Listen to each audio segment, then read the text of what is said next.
Hi there, Sanbonani Mulweni. Welcome to this channel. If you're new here, please subscribe before the end of the video. If returning, thank you for love and support.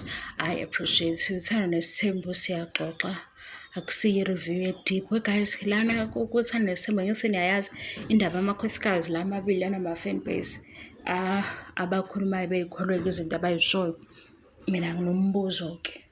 Kuyafana yini ukuthi uhusband lona kwamakhosikazi amabili mayekhuluma athi omunye unkosikazi wami wabona kunesidingo sokuthi kube khona lo noma wakhulumela lo nkosikazi like kulo munye unkosikazi uzoyithola nje ingane yona engixoxela yona kodwa ngifuna ningiphendule ukuthi kuyafana yini sengisho nje ngendlela nawe uzoyizwa ngayo le ndaba because bayikhulumela ukuthando nesithembu. Indlu ke ngekuyona wegazi iyona ebangumsindo indlu esibasa kuyo ngisekhaya ngiyaxolisa kuleyo ndawo. Athi husband lo amakhosikazi awu-2 because la makhosikazi akuthando nesithembu. Athi ke yena ngomlomo wakhe omunye wamakhosikazi akhe wabona kunesidingo. Waphinde futhi lo munye wamakhosikazi akhe wamcebisa. Waba ne-role ayidlalayo ukuthi agcine eshade omunye unkosikazi. Kodwa indaba yalo munye unkosikazi inomunye unkosikazi.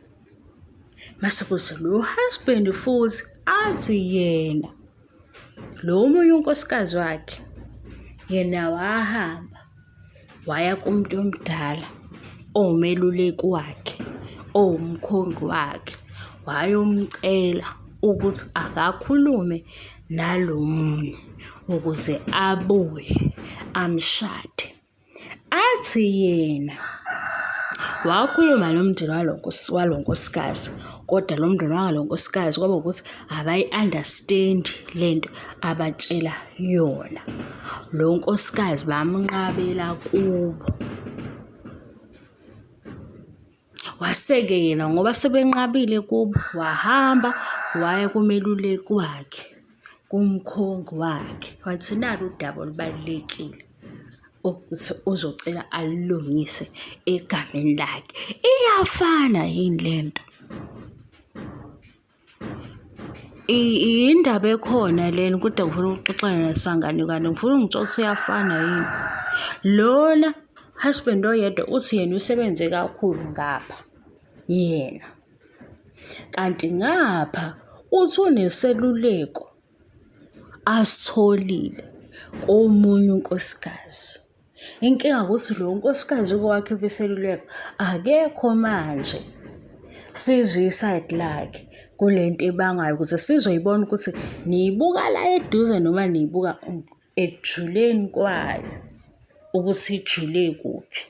Ngoba manje unkosikazi waphuma neseluleko akekho-ke manje. Akasekho la kuthando nesithembu. Kodwa uyangena ngoba kuthiwa unesandla. Nanokuthi futhi unkosikazi kuthiwa uyena lo owaphuma neseluleko uye wathi akahlali laphaya.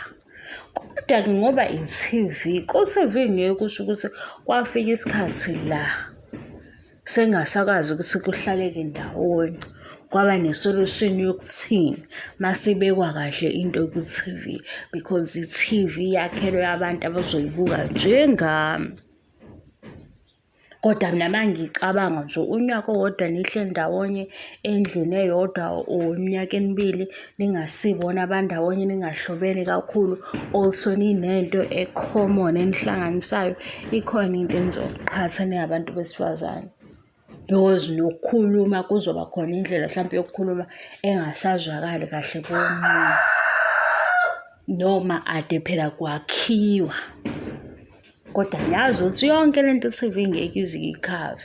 Kodwa noma usuyicabanga nje ngoba i-TV usuyibukile ayisho ukuthi lokho abakutshela khona kuyikho. Uyayicabanga nje ukuthi unyaka owodwa nihleli ndawonye ningasebona abantu ndawonye nihlaliswe ukuthi nangu onihlanganisile. Kwayona i-friendship ayiqalanga eqinisweni iqale ngendlela eqale ngayo. Kodwa sishiye ke i-friendship sihlale kule husband kade ngisebenza wegazi manje ngizwa ngiphefumula phezulu. Sihlale kuleya husband nithi ngiyanimuzwa kahle yini. Maye iseluleko sathi kodwa nangu ozokhula abe unkosikazi o-right. Siphuma kubani iseluleko? Siphuma komunye unkosikazi ekhomba intombazane eseduze kwakhe or intombi eduze kwakhe ukuthi-ke ungamshiyi egameni lamakhosikazi. Mase kuba nento yokuthi mina ngahamba ngayothatha lo, ngakhuluma nalo baba. Nina mani izwakala kanjani le ndaba? Ukuthi ngifuna ukwazi ukuthi nibanga into ekhona noma nibanga into engekho. Mase livela ithuba siyikhuluma lento yobufavi ngoba silanda ekujuleni. Masiyilanda ejuleni siyaleka kwinto ye-background la iqala khona ukukhuphuke-ke sesiza nayo indaba ukuthi kufanele siyixoxe sangane kwani ukuze izozwakala. Ozosala-ke vele ayikho inkinga. Nanokuthi phela wegazi sikhuluma ngabantu lana mhlawumpe into eyenza ukuthi kulula amaZulu onke lawa esikhuluma ngaso. Siyabuka nje ukujula kwezinto, uyabona, ngoba ezinye izinto ziyajula mase kufika lapha ku-TV zibe lula zingakhiwa, uyabona. Ngoba enye into uzuyizwe kahle kufanele uyilande la iqale khona mase uyigcina ngalena-ke usuyibamba usugijima nayo. Ngoba mina ngifuna ukwazi ukuthi le nto niyibange niyibone nokulinganisa izinto ngizwe kuthiwa ave nomona naye.